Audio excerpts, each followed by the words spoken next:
Welcome back to video 2, lesson 10.6 on samples and populations, where we are going to continue by determining whether conclusions are valid. Please remember, valid and invalid coincide with unbiased and biased. So if it's valid, it's unbiased. If it's invalid, then it's biased. I know that's hard to wrap around, but that's the way it is. So we are going to read and just determine whether we believe this sample is a valid sample or not. Remember, looking for those 3 things that we talked about in the first video about what makes things valid. We want to have a large enough sample. We want it to have be done at random. And we want it to be representative of the population. If it's invalid or invalid, then we talk about that they probably use convenience or something along those lines. It's not large enough, those types of things. So we're going to begin with determining whether conclusions are valid or not, because this will lead right into the last thing we're doing today. It says you want to know how the residents of your town feel about a ban on texting while driving. Determine whether each conclusion is valid. So the first thing we look at is, what is our population? Our population is our residents of our town. And we want to determine if the conclusion of this survey is valid. So number 6 says you survey 200 residents at random. 164 residents support the ban and 36 do not. So you conclude that 82% of the residents of your town support the ban. Well, 200 people in a town, that's a pretty good survey. It all depends on the size of the town. Obviously, if you're New York and you have 2 million people in town and you only survey 200, maybe you'll say that's not big enough. But if you're in Mesa, Arizona and you survey 200, that's probably big enough. It's also done at random.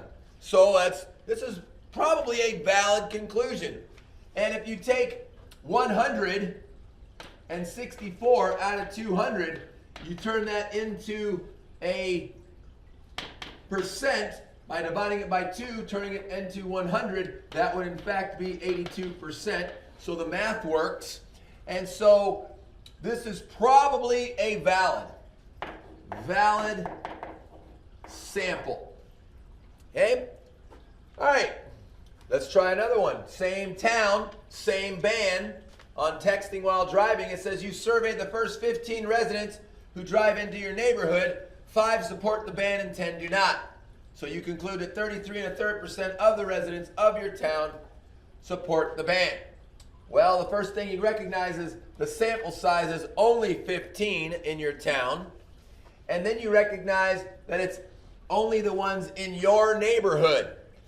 That is certainly a convenient sample, which would probably make this invalid. Make sense? I don't have any tricks. It's just a matter of reading it and knowing what makes things valid and what makes them invalid. So that leads right into our last thing of this lesson, and that is making predictions. And it says you ask 50 randomly chosen students to name their favorite sport. There are 600 students in the school. Predict the number N of students in the school who would name soccer as their favorite sport. So you recognize that the school is the population. You have a sample of 50 out of 600. That's probably a pretty good representative size. You did things at random. So if they're asking you to make predictions, the majority of the time, they're probably going to give you a valid sample. And we circled reasons as to why this one is, in fact, valid. All right, so we're going to make a prediction of the number of students in the school out of 600 that would choose soccer as their favorite. Well, we're going to go back to a lesson we did not too long ago, because it is very useful in many things that we're going to do now and in the future. And that is something that looks like this. Who remembers what that is? 2 ratios that are equal. That's right, we call them proportions. We call them proportions because we can use proportions to solve many things.